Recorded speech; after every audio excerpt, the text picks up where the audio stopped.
I work here at Orange County Realtors, been here now for a little over 18 years, actually almost 19 years. Started off in the MLS department, so I know guaranteed I'll speak to everyone regarding rules, regulations, violations, all that fun stuff. What I'm also involved with is our outreach program. And our outreach program is designed to give you training on all your tools and products. So um, feel free to give us a call anytime um, about that. So yeah, it is, what is it? 10:35, Leo. All right, let's go do this. Let's jump right into zipForms and teach everyone what we know to help them springboard to the next step in life. All right, so the first thing is, once again, let's talk about who I am. I'm Leo Loera with the Orange County Realtors. That's my email address and that's my phone number. So if you have any questions, you can reach out to me. I typically work Monday through Friday, 8:30 to 5:30, but you can reach out and leave me a voicemail or send me an email. I've been with the association since 2007. Started off in membership and progressed upward to being the super key specialist, and after that, have become one of the trainers. There's three of, well, actually more than three of us trainers that go out. Used to go out to different offices to teach agents how to use the various tools that are offered to our members. Because the whole pandemic, we're teaching from remotely. So I'm teaching from my home in Walnut, California, and I'm able to have this great moment sharing with you this information regarding zipForms. So that's since 2007. So I'm coming up to my 14-year anniversary at the end of this month. Wow, exciting. So today's agenda, we're going to log into Lone Wolf Transaction zipForm Edition. Whew, that's a mouthful. It used to be zipForms Plus. So zipForms used to be zipForms Plus, the online version, and zipForms Standard, the desktop version. zipForms Standard, from my understanding, is going to be fading away, and it's going to be now just zipForm Edition. Excuse me, Lone Wolf Transaction zipForm Edition, the online version. There's another tool that you can also use, Glide, which won't be covered on this webinar, but you can use that tool to assist you with transactions. First thing we're going to do, talking about transactions, we're going to create a transaction. We're going to submit it for signatures, just showing you how the process works. We're not going to go through all the way through it.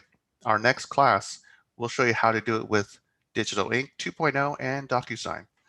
We're going to create and use templates. If you've never heard of this before, stay tuned. I'll teach you about it. And then we're going to use some additional tools that will help you with it. So the next slide is going to be signing up for zipForms. Anthony, how many people do we have online with us today?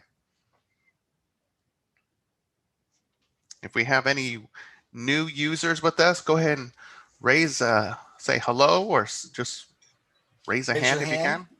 Yeah, we have a few people participating currently. So okay.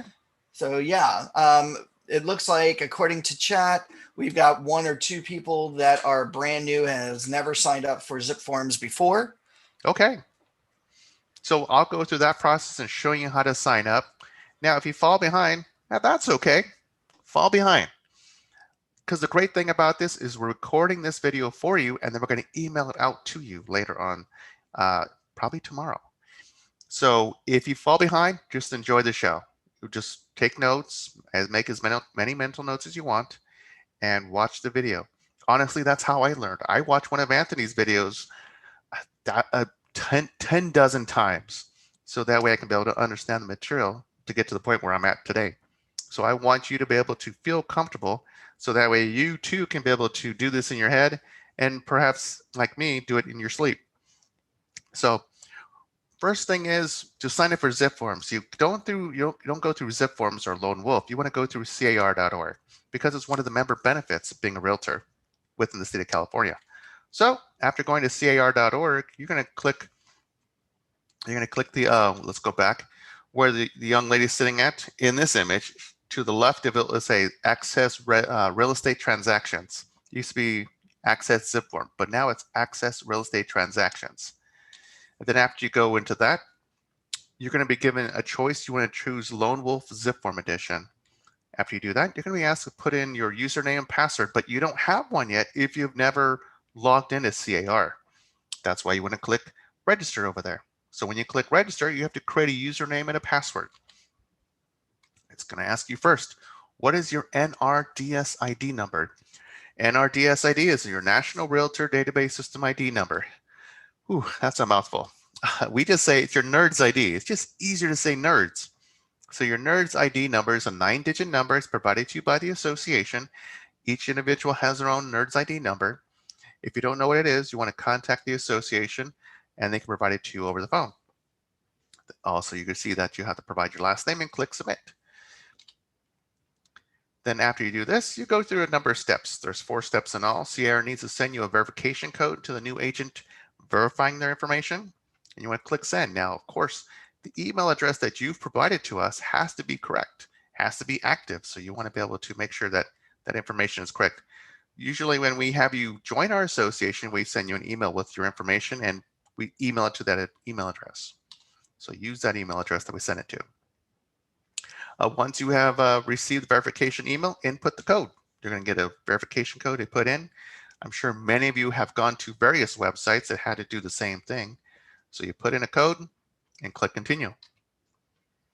Now, Leo, just out of curiosity, the email, what happens if an agent is using a different email? What email address is CAR looking at when they email that verification code to them? Well, they're looking at the email address that was provided to us, so by the agent. So we would need the latest email address.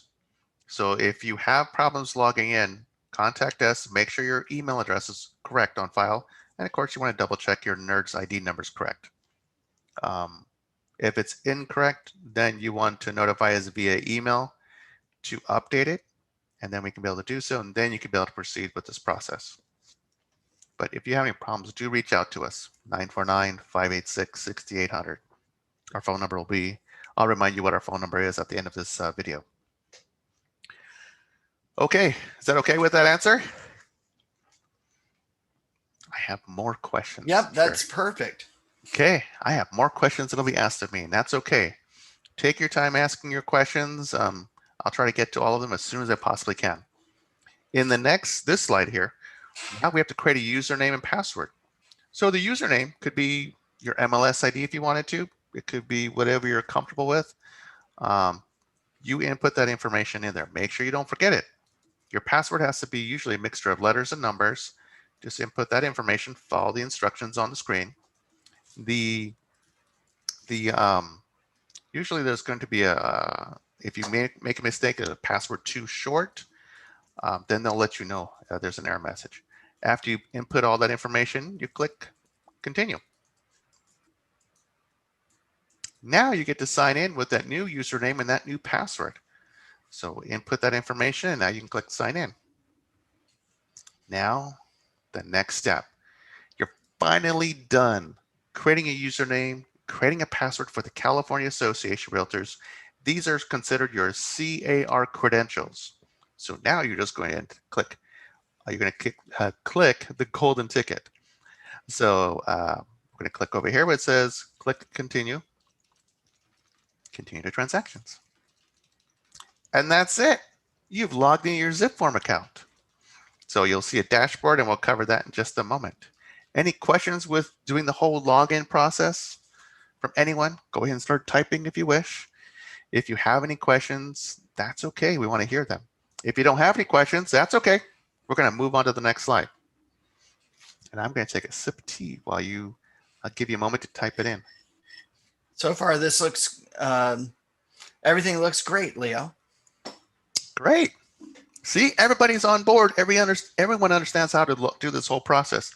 And once again, if you've missed any of this, watch the video. We'll teach you how to do this again. So the next slide this is your dashboard. Of course, it looks a little bit different now. They've done some updates, but this is the dashboard. It tells you what your transactions are. What I'm going to really focus more so is on the transactions itself. Because what I want to do is, let's go back out of the slides. Yes, this is the PowerPoint. We're going to go back into the slides and I'm going to show you our agenda once again. Our agenda is we have to create a transaction next. So why don't I just dive right in and create a transaction? So let's go do this. So the next thing I want to do is I'm going to go into my Oh, it's about to expire. No, see, you too can be booted out of zipForms just like me.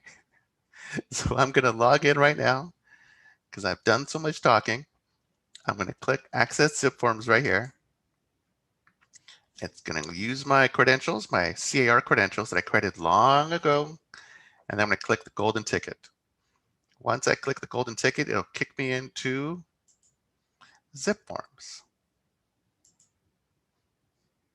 Now, one thing, if you wanted to, if you don't like this one page to dominate everything, you can always right click it and make it show as a tab. And then you can always kind of shove it in here if you wanted to. Hey guys, Hello. it says you're still in practice session. And when Wow. I just logged in, it says at the top, you're in practice session. Start webinar. You got to hit the button at the top, the blue button. I did hit start webinar. I hit it like, this is my third time hitting that button. That's weird. Do you want to try again right now? Yep, just did. Okay, I'll try clicking it for you. Let's see. Okay. Yeah, because it had the start presentation or start webinar. I hit it. And then I hit it again. And now I just hit it again when it came up. So it says the webinar is now live. That's weird. Now I'm starting to see attendees. Okay. Well, Leah, looks like we're going to be starting all over again.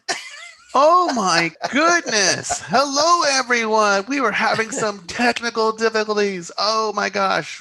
You know, sorry about that.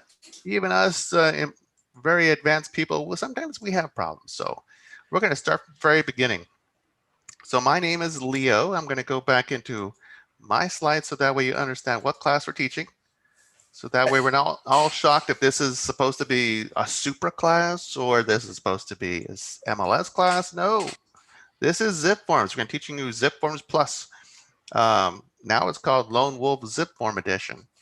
So once again, my name is Leo Loera. I am with the Orange County Realtors. I've been with the Orange County Realtors since 2007. At the end of this month, I'll actually be celebrating my 14th year with the association. I started off in membership and I progressed upward into super key specialist, and I'm now an outreach trainer. I've taught a number of different topics throughout the association to live over the live webinars like I'm doing now, and also live within some offices, and also live at some of our own offices before the pandemic hit, Fountain Valley and Laguna Hills. I'm joined today by Anthony Breed. He's also one of our trainers, and he's the one I've leaned on quite a bit for information. So Anthony, go ahead and please say hi. He's shy. He really is a little shy, but he's coming on board. As he fixes his mic, we're going to go ahead. There we go. Sorry about that, everybody. Hi, everybody. This is Anthony with Orange County Realtors. I am your technology trainer and co-host today. Sorry, I was just writing to everybody in the chat box about this little faux pas. Hopefully we won't have any more technical difficulties, but been here at the association now for close to 19 years. I am one of your technology trainers, just like Leo. We're both zipForms Glide and RPR certified. So we love showing you guys how to use your tools from MLS to zipForms to everything like that. So thanks, Leo, very much for the intro. Yes, thank you. And we will be recording today's webinar, so everybody will get a copy of today's webinar. So if you do have any questions, please feel free to write it in the chat box. I'll read it off to Leo and he can answer those questions for you. So please, by all means, do that. Just real quickly, if you don't mind, Leo, by any chance, do we have anybody here today that has never ever logged into CAR or accessed zipForms before? And again, you can just do a quick show of hands. Just raise your hand.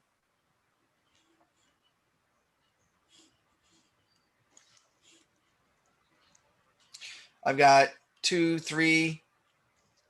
about two or three people so far. So okay, not a problem. This is the class for you. So we're going to show you all these really cool tools and show you everything from the beginning. Yeah, so we're going to dive right in and start talking about zipForms. So the first thing we're going to talk about is today's agenda. We're going to log in as zipForms Plus. Now it's known as Lone Wolf Transaction zipForm Edition. Before it was called zipForms Plus, the online version, and zipForms Standard, the desktop version. The desktop version will eventually going away, and that'll just be an online version. So that's the work. So for any of you that are using zipForms Standard, you may want to start looking at going on to the Lone Wolf zipForm Edition, the online version, because the great majority of the topics that we cover and the great majority of the materials that we provide on our website of learning how to use zipForms is based on the online version.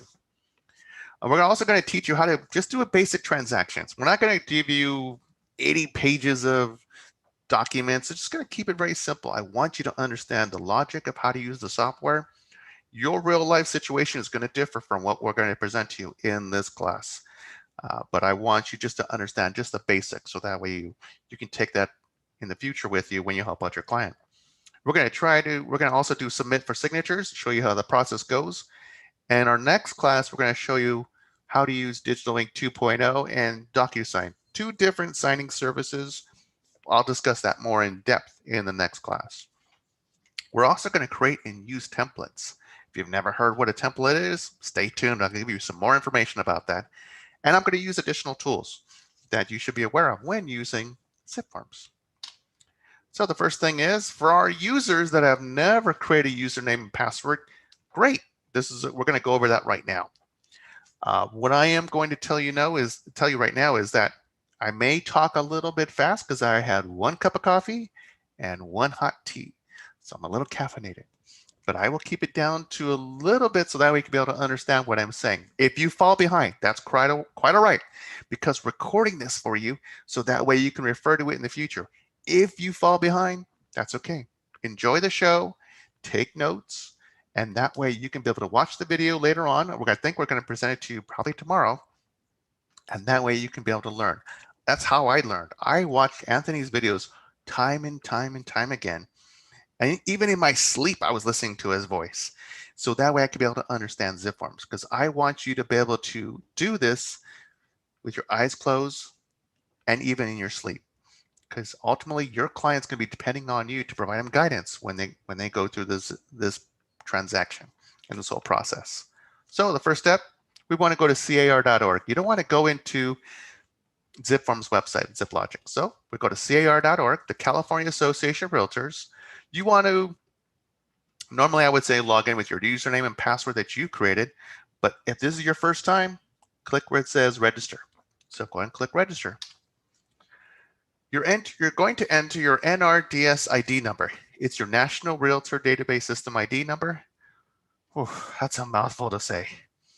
It's just follow our lead. We call it your NERDS ID number. Yeah, you might giggle, it's NERDS, but it's just so much easier to say NERDS ID number. It's a 9-digit number that's been assigned to you by the association. So this special number, if you don't know what it is, contact our association. We can be able to look it up for you. And of course, in the second field is going to be your last name. Enter those 2 things in, and you're going to click submit. Later on, eventually you may get a card, membership card from the National Association of Realtors as well. So signing for zipForms. So the first step is step 2, and there's 4 steps in all. CAR has to verify who this person is that's signing up. So you're going to input the information. You're going to actually read the information there, and it's going to email you a code. Now, this code, the email address, is going to be the one that you provided to the association. If you've changed the email since then, you want to notify us to update your profile and to contact CAR to have it in their system, so that way you can be able to get codes every time you need to correspond back and forth with CAR. So once again, if the email has changed, notify us in writing, and we can be able to make that change happen.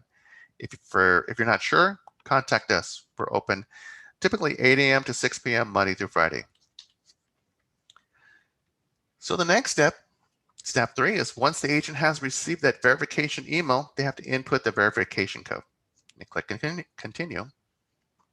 And now this is where the magic begins. You create the username, you create the password. The username can be your MLS ID if you wish. It could be something that you have memorized with other websites.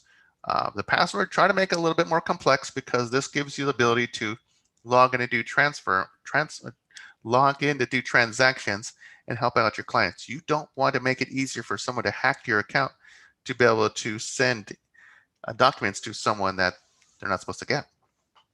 And then you complete all the information, click where it says I have read and agreed to the end user license agreement, and click continue. Sometimes you'll hear people say the EULA agreement. So now you just sign in, log in with your username, log in with your password that you created, and click sign in. After you've done so, you've done the process of creating a username and creating a password. These are considered your CAR credentials. Once you use those CAR credentials, now you can be opening up a screen that says click continue to transaction. So you click where it says there, the golden ticket, and that's it. You've logged into your zipForm account. So any questions you have before we go to the next step?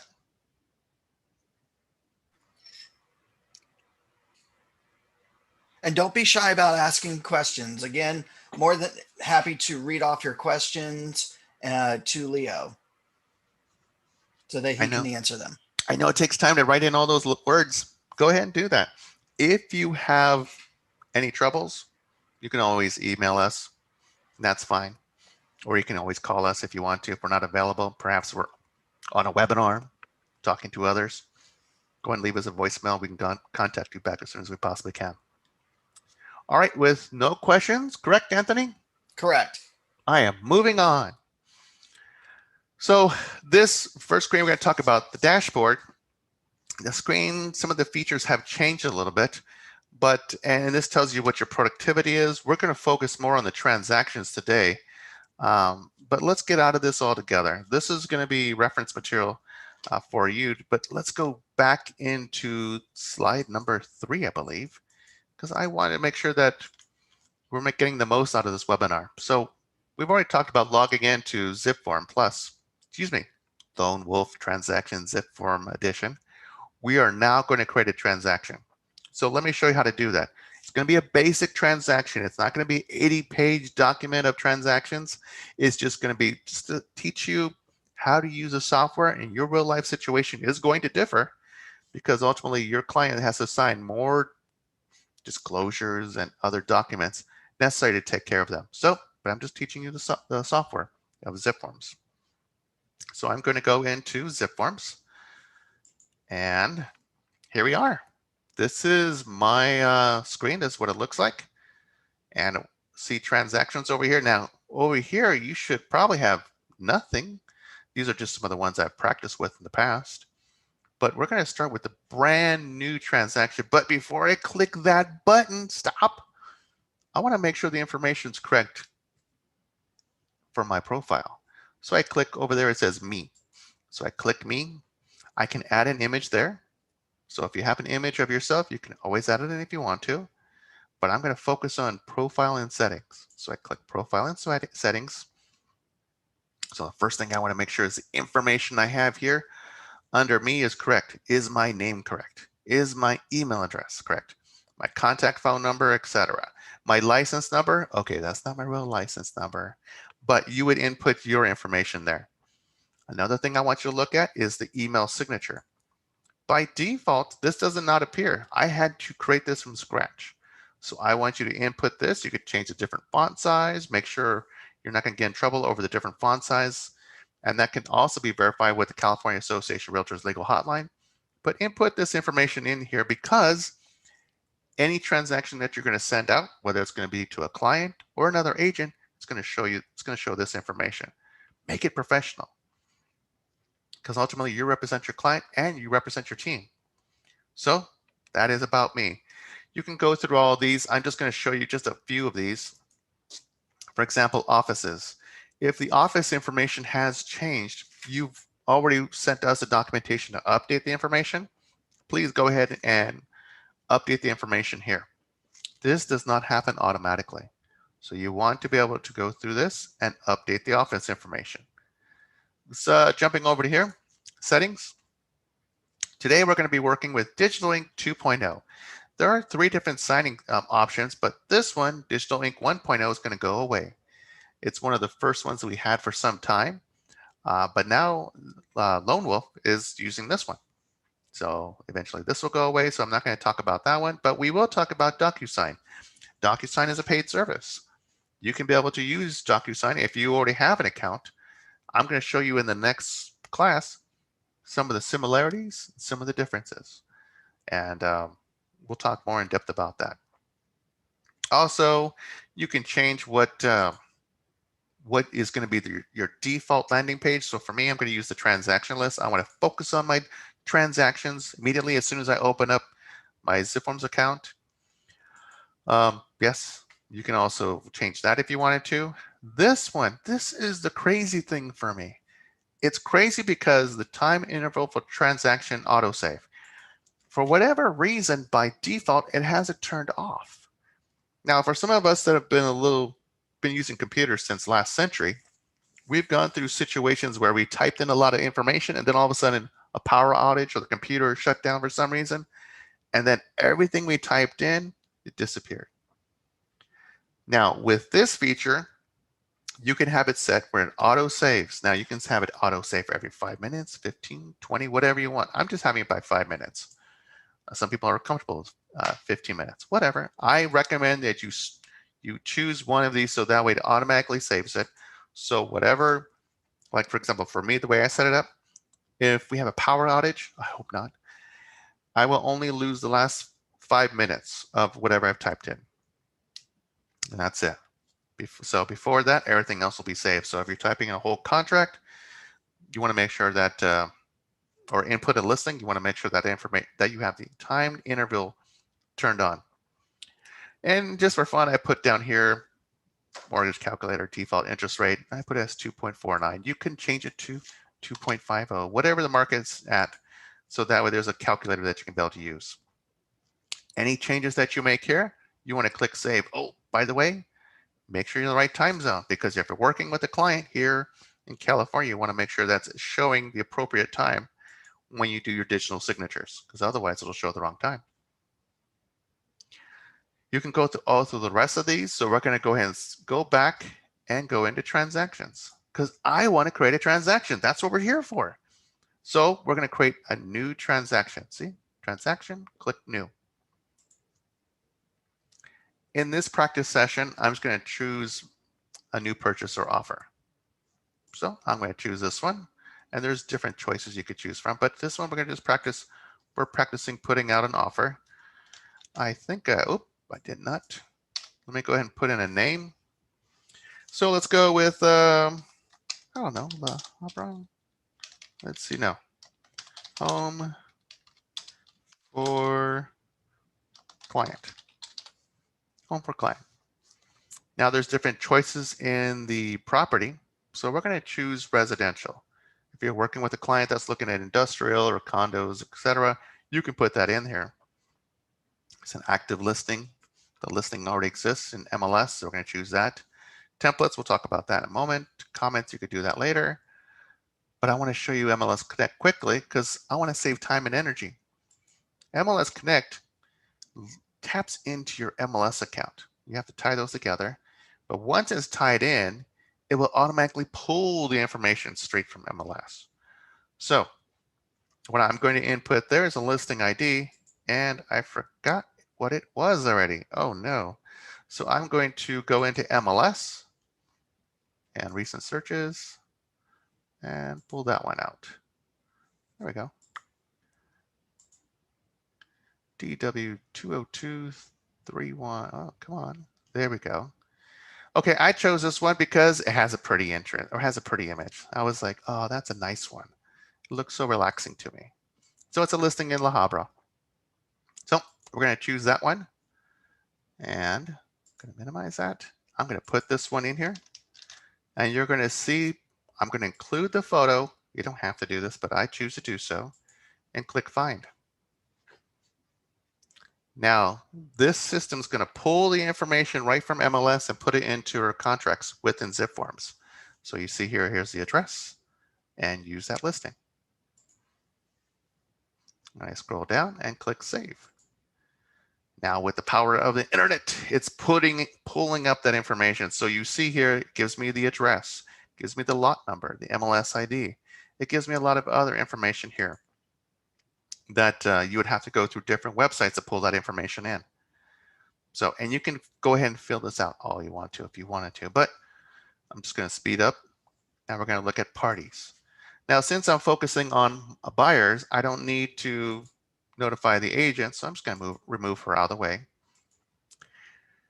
You, on the other hand, are going to be in this situation representing a buyer. So we click buyer 1.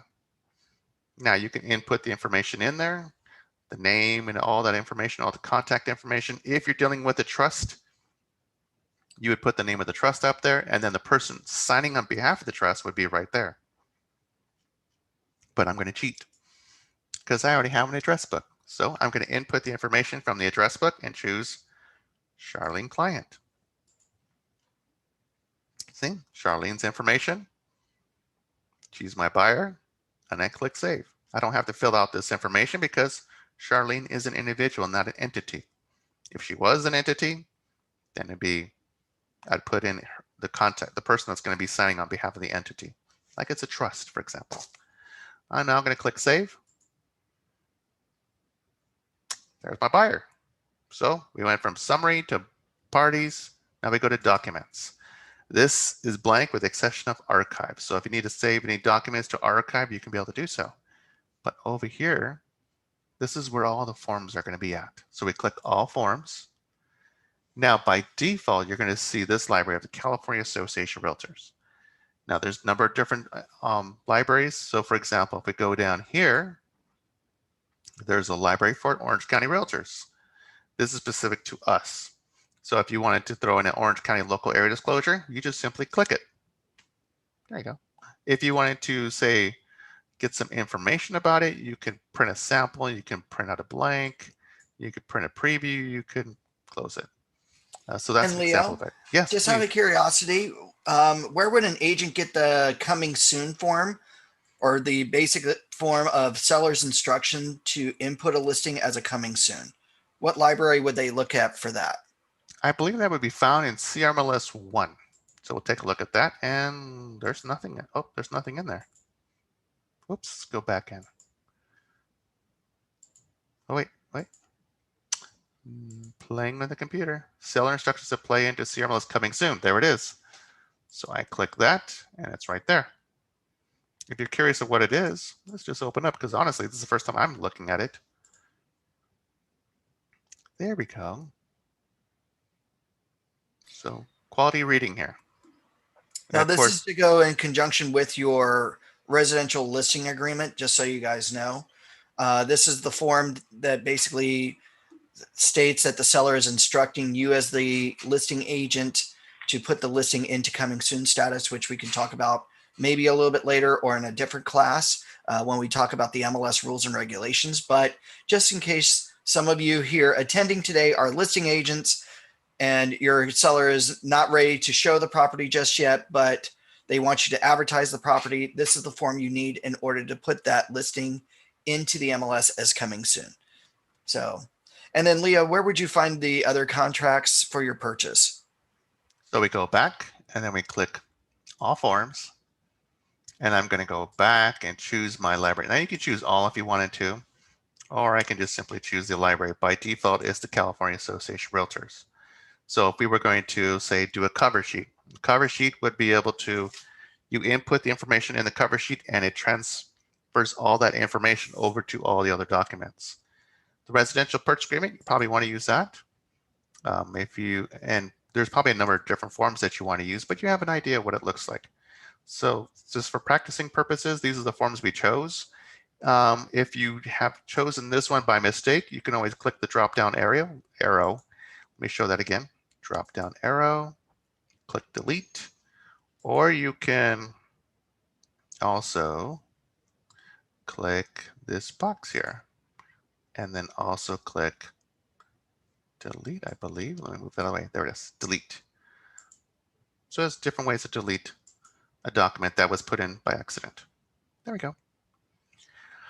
If you're wanting to add a document that is not in our system, we can also do that. Add a doc. And what does that mean? Now, sometimes your broker is going to ask you saying, Leo, I need this form included with every purchase offer. Every purchase offer. This was put together by our legal department, so I need you to put this in there. So if it's in any one of these categories, you could choose it. But let's say I need to browse my computer because on my computer, so I'm going to do that.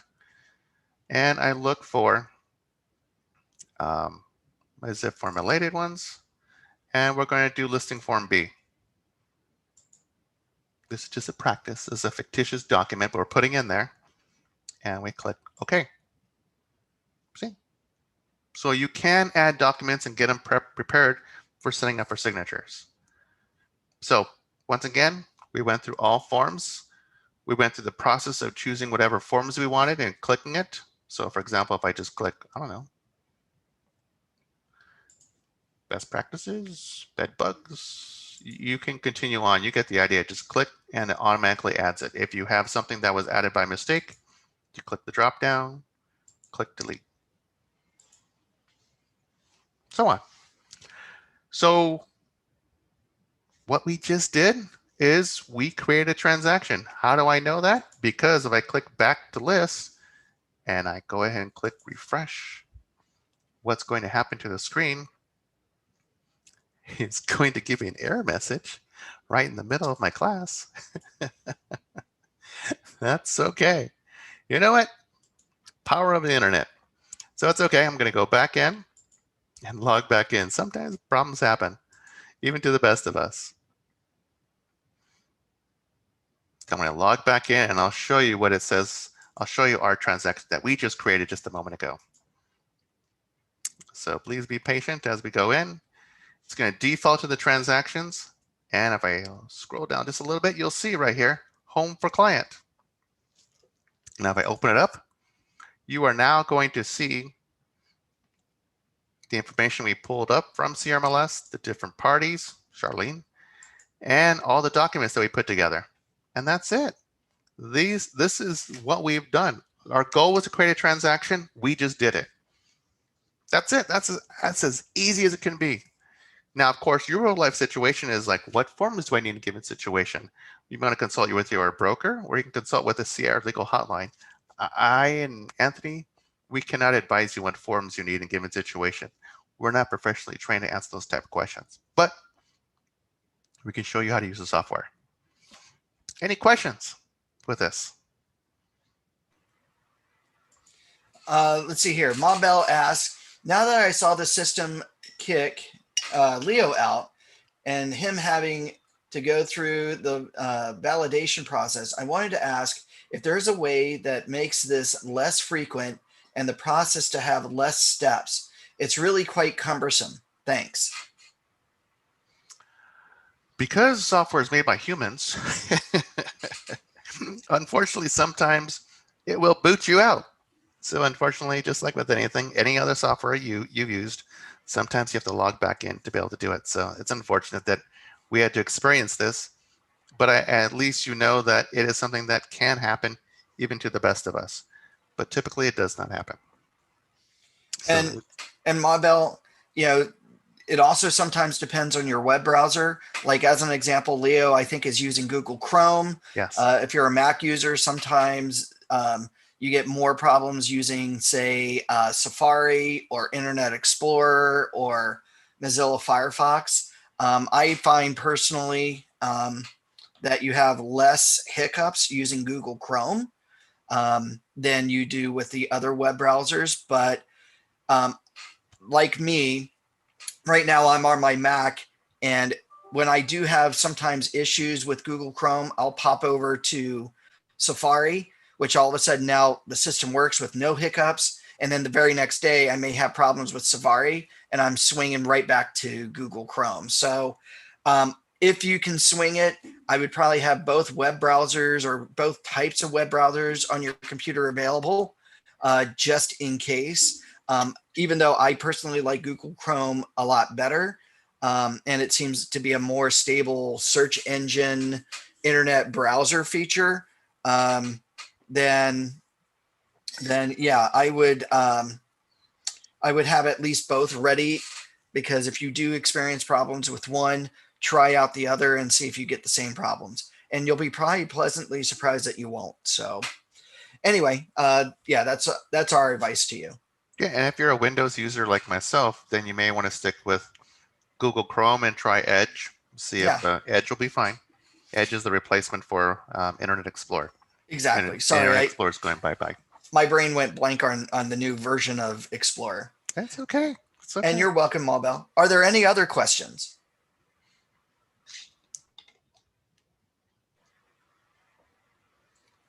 Doesn't look Yeah. like there's any, Leo. You may proceed.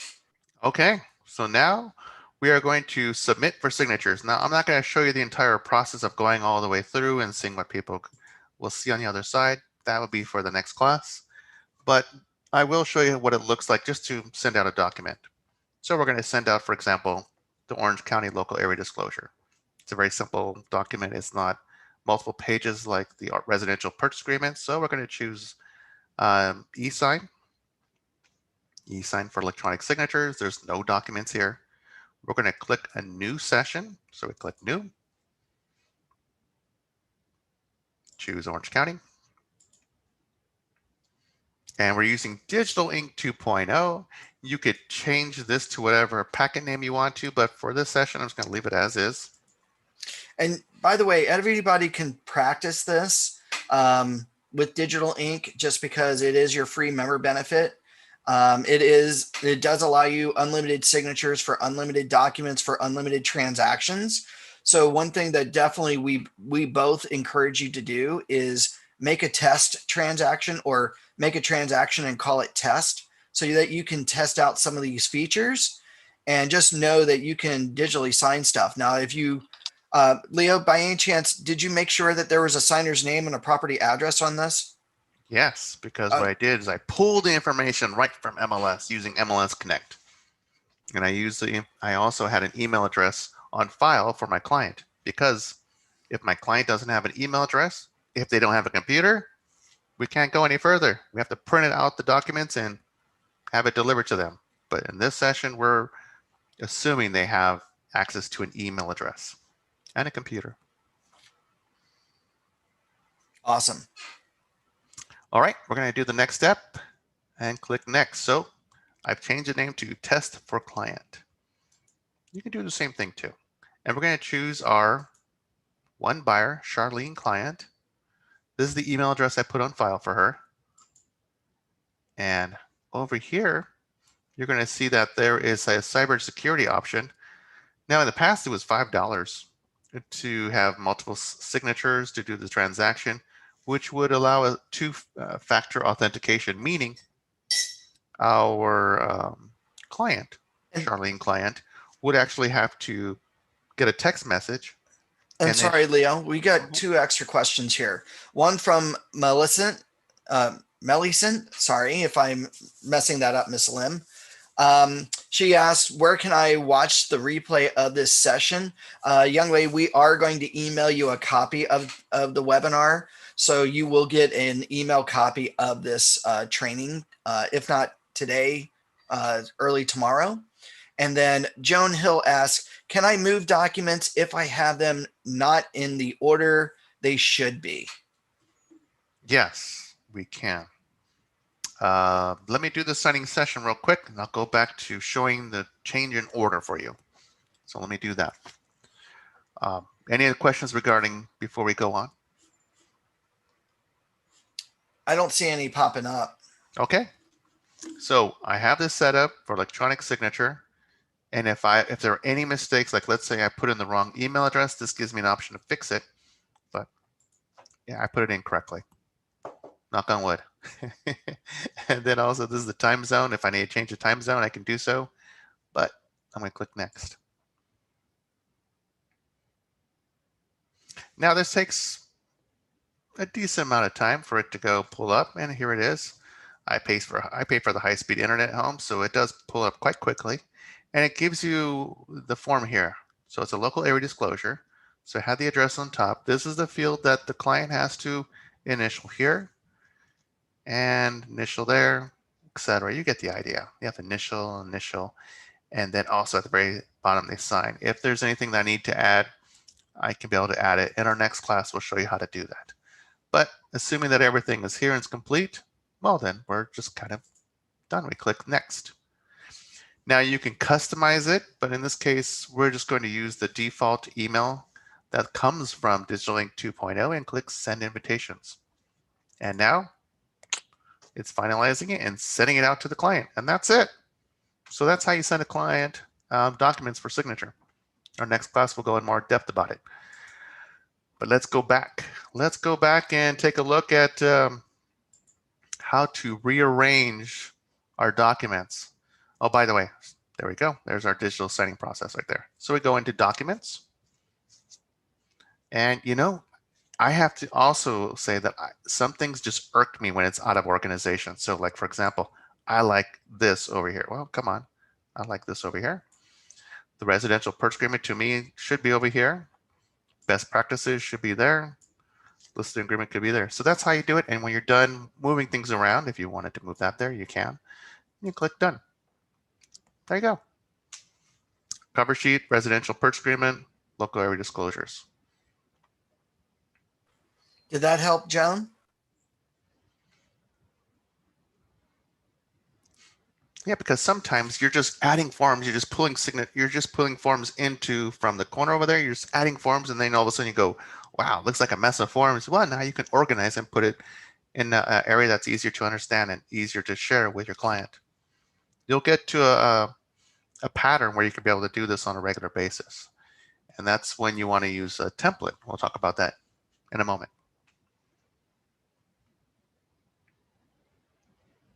Anything else from our dear friends? Joan just wants to double check that again. She goes, can you say that again, please? How do you organize? So we click organize. So we click the button that says organize, and it says done organizing. We're not done yet. So if I wanted to move best practices guideline all the way over here, I can do so and release it. So drag and drop. There we go. Local area disclosures, drag and drop. Listing agreement form B, drag and drop. And then when I'm done, I click done organizing. And that's it. She says, thank you. Thank you very much, Joan. Good. So for a number of you who, when you start initially using it, you won't do the organizing feature, but someone like me, I needs to be organized. It needs to be in a certain way. So you'll develop your own style. Okay. So the next thing is going back to our agenda. So we create a transaction, we submit it for signatures. Now it's create and use a template. So template. So let's help you with the understanding of template. Templates are found right next to transactions over here. There we go, it's easy to see it. So I click templates. Template is, as we see in the process that we create a transaction, you're going to notice a pattern of what forms you need on a regular basis. Perhaps you need a cover sheet every time you do an offer. Perhaps you need the residential purchase agreement. Perhaps you need the Orange County disclosure form. So I created one just a moment ago, a template, and we're going to rebuild it from scratch. So this is a template, cover sheet, residential purchase agreement, Orange County area disclosure. That's what a template looks like. This is going to save time and energy because when you do a transaction, instead of pulling in all the forms that you need, it's just easier to say is just apply the template, and all those forms will automatically be put in your transaction. That's going to save a lot of time and energy. So that way you can focus on taking care of a client more so than before. So let's create a transaction. Excuse me, let's create a template. So I'm creating a template. Once again, we're going to do the new purchase or offer, but you can do any one of those. And we're going to keep it a general name. So we're just going to call it purchase offer. All right. It's going to, in this category, it's going to be residential. Your situation is going to be different, but we're going to do residential. And then this gives me choice. I can automatically apply this template to every single transaction. So if every single transaction needs this type of template, then I'm going to put it in there. But that's not the case for me. If I want to automatically apply this template to every purchase residential new transaction. I could do it this way too, but I feel more comfortable letting me have the control of doing it. I was saying click if I want to add a template and not add a template. So I'm going to say, do not automatically apply this template to new transactions. And you can add multiple templates on top of other templates. But in this practice session, we're only going to be looking at creating one template. So there we go. I click save. Here we are. We're going to have to now add forms and put it in here. So all forms. Now, once again, this is for not specific transactions. This is for general transactions that we're going to have in the future. So we go to all forms. And then we look at, I'm going to throw in a cover sheet because I like the cover sheet.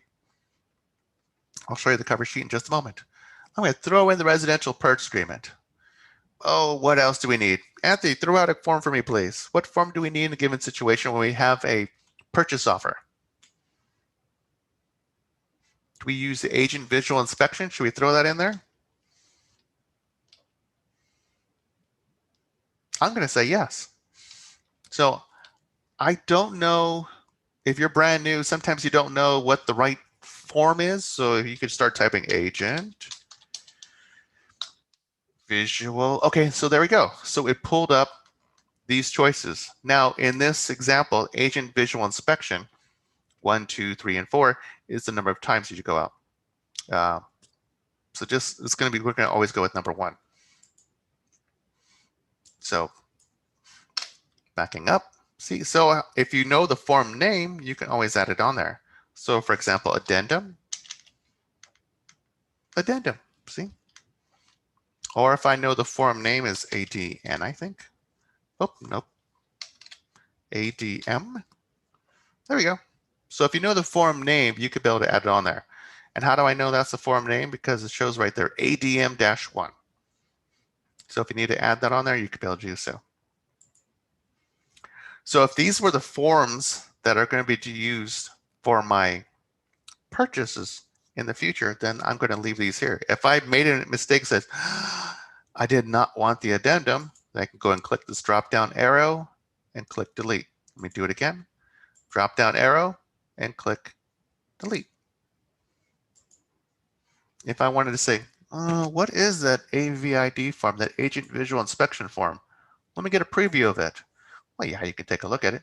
Oh, normally you could. Oh, because it's looking for a valid property address. Oh, I forget. So sometimes you can, sometimes you cannot. So in this session, we have these here: cover sheet, residential purchase agreement, agent visual inspection. Cover sheet looks like this. So you put in the buyer's name, the information here. This will transfer over to all the future forms. If there's a buyer two, etc. If you're working with a seller, the property information would be here. That would be transferred over to all the new information. See, you just put in all this basic information. It'll be transferred all to all the future forms that you need. This is creating a template.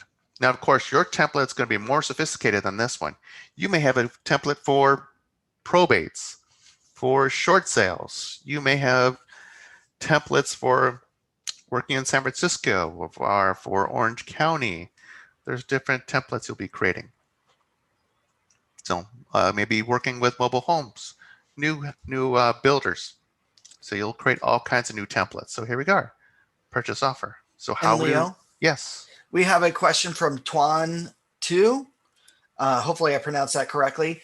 And Tuan asks, are you able to tell us what should be in a purchase template? No. Generally not. I mean, obviously the main contract of the residential purchase agreement, or RPA, should be in your purchase template. And we'd also both recommend the cover sheet should be in your purchase template. But as for other specific forms, I would definitely ask your broker or office manager on what would be required for your files. So depending on your brokerage, most of you all would definitely work at brokerages that give you a list of forms required for every purchase transaction or every listing transaction. And what we would both recommend is that you take that list and make those lists into templates. So that way you have at least a template for listing a property, a template for purchasing a property, and you don't need to have every form in that template right away. You could just go with your core set of forms, okay? And then, just to get the transaction started, and then you can have as many other templates to be able to apply those to a transaction. Now what I like templates for is just to get you started. So like to get that listing or to get that offer accepted, put in that bare minimum. So generally, both Leo and I agree that you're going to have at least anywhere from 2 to 3, in some cases 5 different templates depending on your business. So you have a template for a listing or a seller. You have a template for a buyer or a purchase. You have a disclosure template. So if you're representing a seller, put all together your disclosure package. Okay. And then maybe you have 2 other templates for leases, like one for a tenant and one for a landlord. Okay. And then what you're going to do is you're going to be able to put in some generic information like your name, your company, and maybe some generic terms that you negotiate for 90% of your clients. And then that way, and then Leo's going to demonstrate this here in a second, you can then apply that template to a transaction.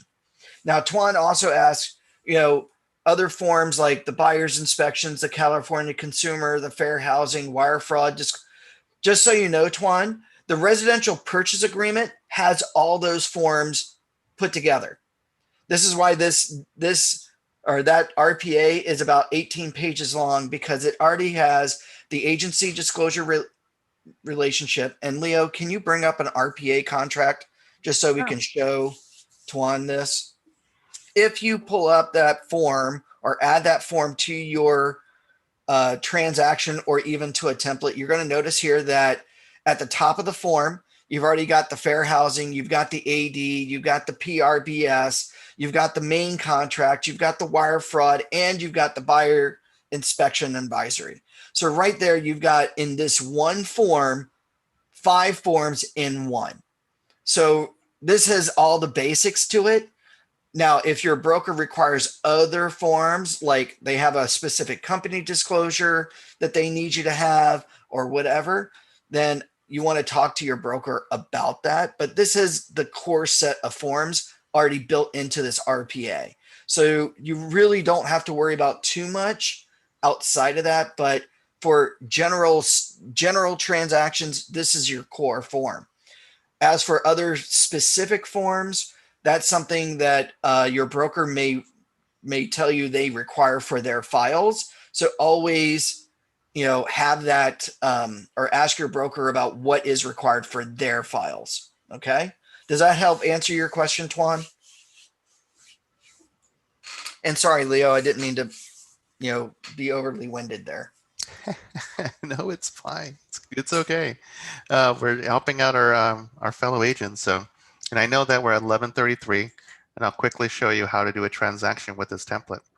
So let me go and click New, do a purchase offer. We're going to input a Charlene client home. You could use whatever address. If it was you want to put in the address, you could put in the address. You could put in the city. You can. And then I choose residential, and then I choose MLS Connect, and there it is. Good. Include the photo. Just going through this pretty quickly because we already showed you how to do this. And I'm going to use that particular listing. And then down here, my templates. So the one that we created just a moment ago was purchase offer.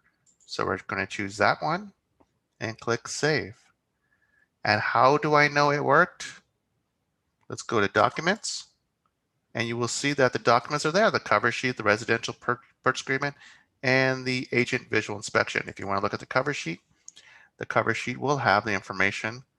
Well, should have had, there we go, has the information right over there, the address and so on. We want to put in, of course, more information in there, like who the buyer is, etc. But we can do that at a later time. Escrow information, etc. So you see that information will transfer over to the other forms. So if you see the I'm going to quickly go down to the RPA. I just want to show you that the information has already populated. See, Compass, Christina Kim's agent, and there's the address. So that's the information that's going to show up. So that's an idea of how we use templates to be able to save time. So instead of you clicking all forms and add the forms individually, you just apply that template. It'll save so much time and energy and make things easier for you. Any questions before I show you just a few tools so that way I can let you out? Because I know it's 11:35 and I apologize for running over the limit. As you're putting in your questions, if you have any, there's a help feature right over here. So if you click help, you can see that there's a learning center where you can do a lot of searching for the information. There's an in-app guided help, and you can also send feedback directly to Lone Wolf. They can be able to get that information or perhaps make the system better. So if you find things that can be improved, if there's some things that just are not exactly clear, you can be able to do so. And we'll take a look at it and see what they can be able to do. So any questions before I hit this big button that says transaction tools? Yes, we've got Joan Hill ask, how do I add an additional buyer to the document? Do you mean, Joan, how do you add a third buyer to a document?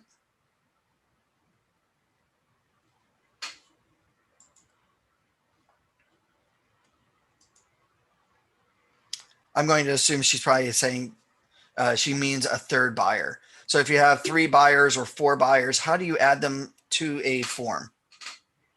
If you can. So if I want to add buyer 3, see, let me go back to that. So here's my parties, and I scroll down a little bit and I said buyer 3. And I put in the name. Oh, Pete Rose. Okay, for those of you that don't know, yeah, I'm a big fan of baseball when I was a kid. Leo 4.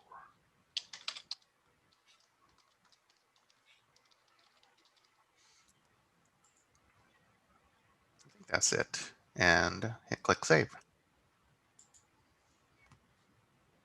There we go. So I have 3 different individuals. Sparky Anderson, he was the manager for the Cincinnati Reds. Johnny Bench, he was the catcher for the Cincinnati Reds. And Pete Rose, he was the player for also coach, a manager for the Cincinnati Reds. So those are my 3 buyers. And you can be able to, I think there's an additional document that's going to be needed to add a third buyer. So because a lot of the forms that you'll notice only have spaces for 2 and not 3 buyers. So Buyer, that's it. So yes, in this case, Joan, for typing purposes, only the buyer 1 and buyer 2 would appear on the forms because that's all they allot for. So you'll need a separate form called the ASA, the Additional Signature Addendum, which will allow you to place buyer 3 or client 3, 4, and 5 on each or on that form. So if there are multiple signers, buyers, or sellers to a property, then this is the form you're going to need to add that extra buyer or seller or party to the transaction. Now, what's interesting about this, and again, Leo, I apologize for interrupting and sorry for the dog in the background. Somebody just knocked on the door. When it comes to digital signing, this form would allow signers 3, 4, and 5 to sign this document in lieu of signing the purchase agreement. So in those cases where you have multiple signers, say multiple buyers for one property, because you have such a finite amount of space and it's hard to get that third and fourth party on the purchase agreement, as well as getting their signatures on those tiny little spots or in those initial areas, you're going to do this document instead to have buyer 3 and 4 or 5 sign this document and just acknowledge the purchase agreement. I hope that makes sense. Did that help answer your question? And if you have any questions about how to use this particular form, do consult with your broker or the CAR legal hotline. They can best advise you on this form. Awesome. Thank you, Joan. Okay. Okay, let's touching transaction tools. Transaction tools, found underneath transactions. So I'm going to click it, and there's different choices. Now, clause manager, we're going to talk about in the last class of the day, but I wanted to point out mortgage calculator. Mortgage calculator is a great tool to take a look at because, well, it helps you communicate to your client whether or not they are going to be in a situation where they're going to be comfortable to be able to afford a loan. So if a loan is at, say, 600,000, we'll actually make it more realistic, 800,000, no commas. And the interest rate's 2.5, and the number of months will be 360 months. It'll calculate what the principal and interest will be, and that's the monthly rate, $3,160.97. You can input this information in, but we're going to skip that. But if you wanted to show it to the client, and it's going to start, say, in May, we can display the table and take a look at it. So as we take a look at it, we'll say, oh, principal's that amount, interest is this amount, payment would be that amount, and that's it. So there's the balance. So as it goes down, you'll see that this increases by $3.12. So yes, initially you pay more for interest than you do for principal, but over time that'll go all the way down to, with the power of the mouse I have, I will show you that the total is, for an $800,000 loan, you're paying $337,947.67 for this transaction. That's it if they get the interest rate at 2.6. Now, if their interest rate is not at 2.6, then they can, let's say they're not at 2.5, and I'll show you a big difference. Let's say they're 4.5. That's what they qualify for, 4.5. Then, and they can do only 480 months. Well, no, let's keep it simple, 360. Have it consistent. You will see that now the monthly payment's $4,053. Like, whoa, it jumped. And you want to say display the table. So that same loan of 800,000 initially, they're going to end up paying interest of not 300 and some thousand. It's going to be now $659,254.68. So, and you as an agent, you can be able to communicate to your client as you could say, this is based on the numbers. This is where you're probably more comfortable having a home payment at versus having a payment for this amount. Last thing you want to do is put your client in a situation where they're going to have a negative experience with you. You hopefully will have a good positive relationship with that client, so that way they could see you, 7 years down the road when they get a different home. So this is the mortgage calculator. The different tools, Forms Advisor and Forms Tutor. Forms Advisor helps you. It's a questionnaire, and based on those answers that you provide to them. I'm sorry, Leo. Hold on one second. Joan asked, does it also calculate the taxes and insurance, that mortgage calculator? There was a spot to put in taxes and home insurance. It doesn't. You have It to doesn't input automatically. Yeah. You have to type those numbers in yourself. Mm-hmm. But just remember that the mortgage calculator is all estimated. So you can estimate, well, if your taxes are this or that or the other. This is a great tool to help either sellers or buyer, or actually mostly buyers, understand what their payments are and what they could be saving. One thing that I like to use the mortgage calculator for, at least in my demos, is to show the power of the interest rate. If you notice, as Leo put in that 2.5 number for his mortgage, his payments were fairly affordable for that $800,000 property. But say the interest rates, seeing how now everybody's talking about interest rates going up, and that all of a sudden that interest rates jump up to say 3% or 3.5%.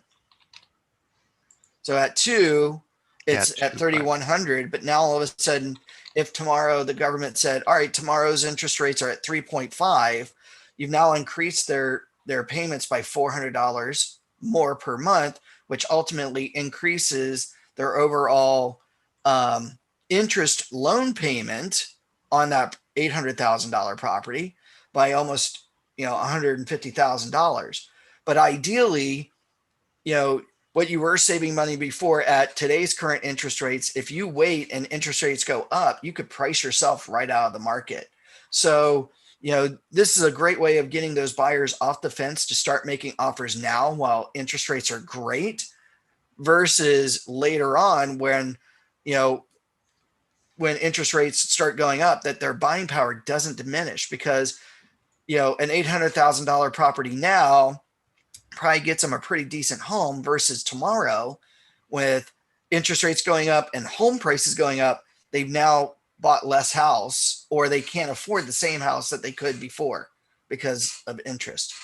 So, you could use this as a marketing tool strategy to show the impact on interest, or of interest on someone's home payment. Anyway, sorry. So we're going to tidy it up real quick because it's at 11:45. We're 15 minutes over, and I apologize for that. So we're going to just show you where the Forms Advisor is and Forms Tutor. Forms Advisor is actually found on the CAR website, and it's a questionnaire. There's a number of questions that'll be asked of you, and based on your answers, it'll be like, we'll call it test. And based on your answers, it'll help determine what forms you need in a given situation. So you go through all the questions, you accept them, but make sure you answer these truthfully to the best of your abilities. You may not know all the answers, but at least you can go through them. And I'm just going to quickly show you. So this gives you a summary. Whoops, where'd it go, class? It gives you a summary, and then you click I accept. And now it calculates what forms you need in a given situation. So based on those forms, these are the ones that they recommend. They also have previously recommended forms. You can look at that. You can look at the summary again. But if you look here, there's a tutorial on how to use it. Not every form has a tutorial, but a lot of them will have a preview that you can take a look at it to give you more information. Well, mostly it does, but for whatever reason, that one did not. So sorry. So that's Forms Advisor. So it'll help you choose the right forms in a given situation. It helps to help you go to the next process of deciding whether or not I should use that form or not. And if you have more questions about it, you do want to consult with a CAR legal hotline that could best help you with that. In case you're wondering what the legal hotline is, let me get you that information. That's found over here. Yeah, that's Rainbow. That's a Rainbow I found at June Lake on the way up. We were heading over to Mammoth, and it was just, oh, beautiful. So I had to stop on the side of the road and take a look at that. So here's enough about my anecdotes. Here is the phone numbers. Contact CAR supports 213-739-8227. They can provide you assistance with the software if we're not available. You can also contact ZipLogics. That's their phone numbers. They're open Monday through Friday, 24 hours, but weekends 10 to 10 East Coast time. And that's their hours. And if you need legal hotline, that's their phone numbers, 213-739-8282.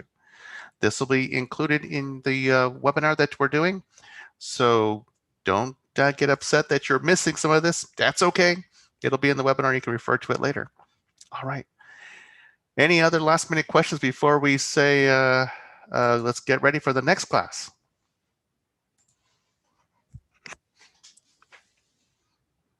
As far as I can tell, Leo.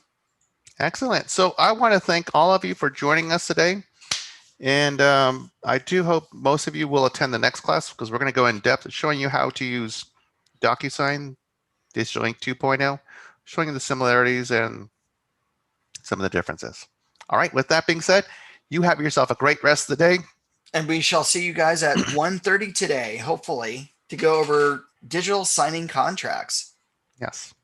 All right, have yourself a great day now. Bye-bye now. Have a great day, everybody.